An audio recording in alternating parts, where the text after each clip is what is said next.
السلام علیکم جی، میں ڈاکٹر خرم امید کرتا ہوں آپ سب خیریت سے ہوں گے، اور میں خوش آمدید کہتا ہوں لوگوں کو جو میری اس ویڈیو پہ نیو ہیں۔ آپ سے التماس کروں گا میرے اس یوٹیوب چینل کو سبسکرائب کریں اور ہماری ٹیم کا ایک حصہ بنیں۔ آئیے آج کے ٹاپک پہ بات کرتے ہیں۔ آج کا جو ٹاپک چوز کیا وہ ہے احتلام۔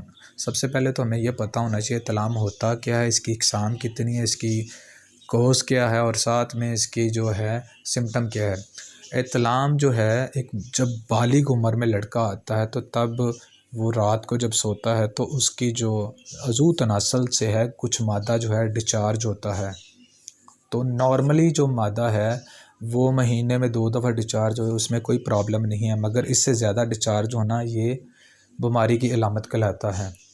اب اس کی 3 اقسام ہیں، جس میں سے سب سے پہلے آ جاتی ہے اعصابی، اس کے بعد آ جاتی ہے عضلاتی، خشکی آ جاتی ہے، تیسرے نمبر پر جو ہے وہ گرمی آ جاتی ہے۔ جو اعصابی ہوتی ہے اس میں یہ ہوتا ہے کہ جب وہ بندہ سویا ہوتا ہے تو اس کو نہ تو شہوت آتی ہے، اور اس کا جو مادہ ہے وہ بھی پتلا ہوتا ہے، اور خواب کی حالت میں ڈسچارج ہو جاتا ہے۔ دوسرے نمبر پہ جو آتی ہے عضلاتی، اس میں یہ پرابلم آتی ہے کہ اس کو شہوت بھرپور آتی ہے، اور ساتھ میں جو اس کا مادہ ہے وہ بھی گاڑھا ہوتا ہے، اس کے بعد وہ خواب میں ڈسچارج ہو جاتا ہے۔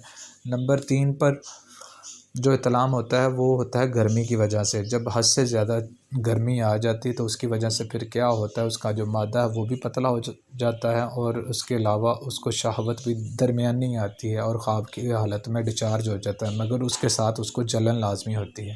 یہ تو اس کی اقسام آ گئی۔ اب اس کے سائن اور سمٹم کی طرف آتے ہیں۔ اس میں کمزوری، سستی، کاہلی، بے چینی، جسم میں درد، گیس، تذابیت، اس کے علاوہ غصہ آنا، چڑچڑاپن آنا، یہ اس کے سائن اور سمٹم ہے۔ اس کے علاوہ ہڈیوں میں بھی درد رہتی ہیں۔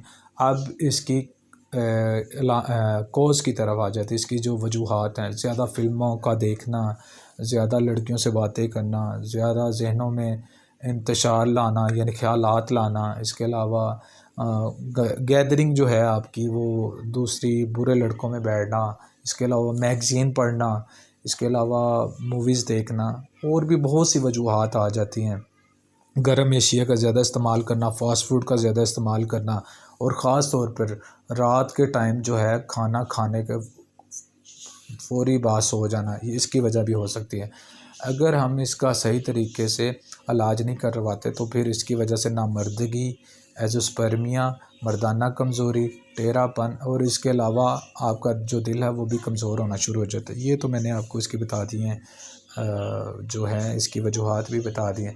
اب آ جاتے ہیں ہم اس کے ڈائٹ کی طرف اور ساتھ میں میڈیسن۔ ڈائٹ میں ہم نے یہ کرنا ہے کہ صبح کے ٹائم جو ہے جو کہ دلیے کا ناشتہ کریں، اور جو صبح کے ٹائم جلدی اٹھیں، واک کریں، ایکسرسائز کریں، ساتھ میں جو کہ دلیے کا ناشتہ کریں، ساتھ میں دوپہر میں آپ سلاد کا استعمال کریں، گاجر کا جوس پی سکتے ہیں، اور سبزیوں کا استعمال زیادہ کریں۔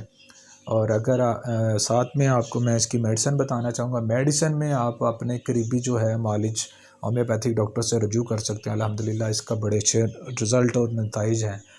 تو آپ اگر آپ کو قریبی ڈاکٹر کے پاس جا سکتے ہیں ٹھیک ہے، نہیں تو آپ جو ہے اسکرین پہ آپ کے پاس میرا نمبر آ رہا ہوگا، آپ مجھ سے بھی رابطہ کر سکتے ہیں۔ ویسے میں آپ کو میڈیسن کے بارے میں بتا دیں، اس میں بڑی اچھی ہماری ہومیوپیتھک میڈیسن آ جاتی ہے، جس میں سلینیم آ جاتی ہے، ایسڈ فاس آ جاتی ہے، پھر ساتھ میں اسٹیفیسگیریا آ جاتی ہے۔ اس کے علاوہ اور بھی بہت سی میڈیسن ہیں جو سائن اور سمٹم کے مطابق جو ہے وہ آ جاتی ہیں۔ امید کرتا ہوں آپ کو یہ میری ویڈیو پسند آئی ہوگی۔ اس کو لائک اور شیئر لازمی کیجیے گا۔ دعا میں یاد رکھیے گا۔ Doctor Khurram Latif from Lahore. السلام علیکم۔